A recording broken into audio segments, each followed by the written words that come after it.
हे welcome back. Section formula exercise 7.2 को complete करते हैं। Question number 6 to 10। 5 तक हमने लास्ट वीडियो में कर लिया था। 6 क्वेश्चन कह रहा है कि if 1, 2, 4, y, x, 6, 3, 5 are vertices of parallelogram then find x and y। तो ए बी सी डी हम एक पैरेललोग्राम मान लेते हैं जिसका ए पॉइंट है 1, 2 b है 4, y c है x, 6 एंड d है 3, 5। Now when A B C D is parallelogram, तो पैरेललोग्राम के जो डायगोनल्स होते हैं वो एक दूसरे को बाइसेक्ट करते हैं। दैट मीन्स पी जो पॉइंट है वो ए सी का भी मिड पॉइंट होगा और बी डी का भी मिड पॉइंट होगा, राइट। पैरेललोग्राम की प्रॉपर्टी है कि diagonals of parallelogram bisect each other. तो अगर पी दोनों का मिड पॉइंट है तो हम दोनों के कोऑर्डिनेट्स निकाल लेते हैं, राइट।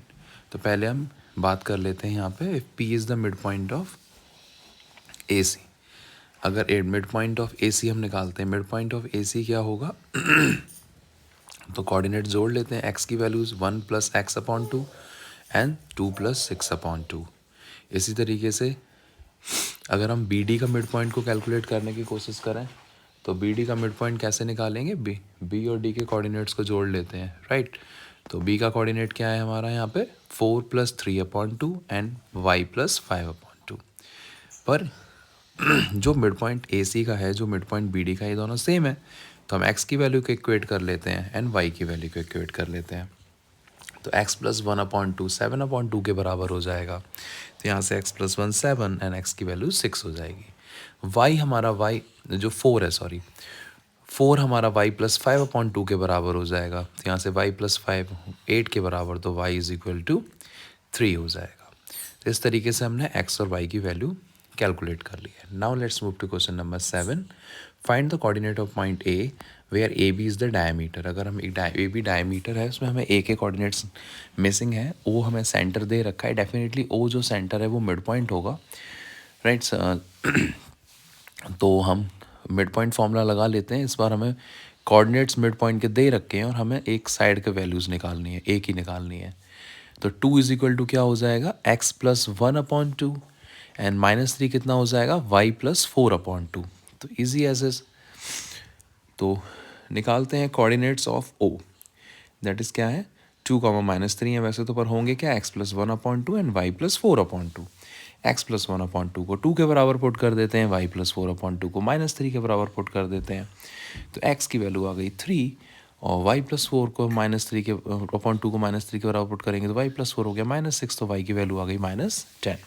देयरफॉर ए के कोऑर्डिनेट्स हो गए 3, -10, right. Let's move to question number 8। Question number 8 कह रहा है इफ़ ए एंड बी, जिनके कोऑर्डिनेट्स दे रखे हैं, find the coordinate of P such that A P = 3/7 A B. A B हमने लाइन बना ली, इसके बीच में एक पी पॉइंट रख दिया। पी के हमें कोऑर्डिनेट्स निकालने हैं। अब यहाँ पे हमें डायरेक्ट रेशियो नहीं दे रखा है, हमें कहा है A P upon A B. A B is the whole part. तो ए पी = 3/7 ए बी। अगर मुझे बी पी निकालना हो तो कैसे निकालेंगे, ए बी में से ए पी को माइनस करेंगे।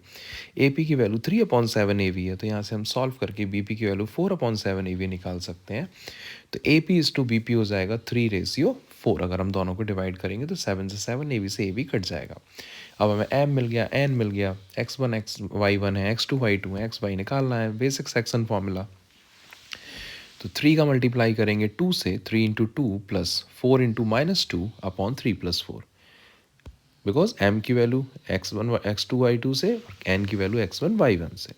y की वैल्यूज भी पुट कर दी। हमारा सेक्शन फॉर्मूला क्या कहता था, m × x2 + n × x1/m + n and m × y2 + n × y1/m + n। तो यही फॉर्मूला हमने यहाँ पे यूज़ किया है। तो यहाँ से x की वैल्यू कितनी हो जाएगी, 3 × 2 = 6, -8/7, -12 -8/7। तो ये हो गया -2/7 एंड -20/7। तो p के कोऑर्डिनेट्स हो जाएंगे -2/7 and -20/7। Okay, so let's move to question number 9। Question number 9 कह रहा है find the coordinate of point which divide the line segment in 4 equal part. वो हमारा 3 इक्वल पार्ट वाला क्वेश्चन था इससे पहले वाला। तो अगर 4 पार्ट्स में डिवाइड करना है तो हमें 3 पॉइंट चाहिए होंगे बीच में। इक्वल पार्ट्स हैं तो सबका 1:1:1:1 होगा। तो अगर हम एक एक करके पॉइंट्स को देखते हैं, फॉर पी जो ए पी है वो 1 पार्ट है और बी पी हमारा 3 पार्ट है। तो फॉर पी के लिए हमारा रेशियो हो जाएगा 1:3। ए और बी के कोऑर्डिनेट्स दे रखे हैं तो यहाँ से हम डायरेक्ट पी की वैल्यू निकाल सकते हैं। P की वैल्यू क्या हो जाएगी 1 into two plus 3 into minus two upon 1+3, 1 into 8 plus 3 into 2 upon 1+3। तो P के कोऑर्डिनेट्स हो गए 2 - 6/4 and 8 + 6/4, that is -1/7/2, -1, 7/2। Now point Q की बात करते हैं। अगर Q पॉइंट को हम ध्यान से देखें तो Q के लेफ्ट साइड में भी दो पार्ट्स हैं, राइट साइड में भी दो पार्ट हैं, तो Q हमारा AV का मिड पॉइंट है। तो मिड पॉइंट फॉर्मूला सीधा लगा देंगे इसके लिए। कोऑर्डिनेट्स ऑफ B क्या हो जाएंगे -2 + 2/2 एंड 8 + 2/2। -2 + 2 0 हो गया, 8 + 2/2 इज 5। तो B Q के कोऑर्डिनेट्स हो गए 0,5। अगर हम R की बात करें तो R पॉइंट के लेफ्ट साइड में हमारे तीन पार्ट्स हैं और लेफ्ट राइट साइड में एक पार्ट है, तो रेशियो हो गया 3:1। तो हमारे R के कोऑर्डिनेट्स क्या हो जाएंगे, हम 3 को मल्टीप्लाई करेंगे V के कोऑर्डिनेट से, 1 को करेंगे A के कोऑर्डिनेट से, divide by 3 + 1, that is 3 into 2 + 1 into -2/3 + 1, 3 into 8 + 1 into 2/3 + 1, that is 6 - 2/4, 24 + 2/4, that is 4/4 and 26/4। तो आंसर इज 1,13/2। तो हमारे जो तीन कोऑर्डिनेट्स, तीन पॉइंट्स हैं ट्राइसेक्शन के, उनके कोऑर्डिनेट्स हमारे क्या क्या हो जाएंगे, एक एक करके देख लेते हैं। -1,7/2, 0,5 and -1,13/2. Now let's move to the last question of this exercise in this chapter. Find the area of rhombus if its vertices are this and taken in order. हम एक rhombus बना लेते हैं जिसके कोऑर्डिनेट्स 3,0, 4,5, -1,4 एंड -2, -1 है। हमें इसका area निकालना है। बेसिकली ये हमारा डिस्टेंस फॉर्मूला का क्वेश्चन हो गया, क्योंकि एरिया ऑफ रॉम्बस हमें हिंट में भी दिया हो क्या होता है 1/2 प्रोडक्ट ऑफ द डायगोनल्स। यहाँ पे डायगोनल्स है हमारे AC एंड BD। तो हम AC की लेंथ कैलकुलेट कर लेंगे, BD की लेंथ कैलकुलेट कर लेंगे, फॉर्मूले में पुट कर देंगे और हमारा एरिया ऑफ रॉम्बस कैलकुलेट हो जाएगा। तो AC कितना होगा हमारा, डिस्टेंस फॉर्मूला होता है x2 - x1 का whole square plus y2 - y1 का होल स्क्वायर।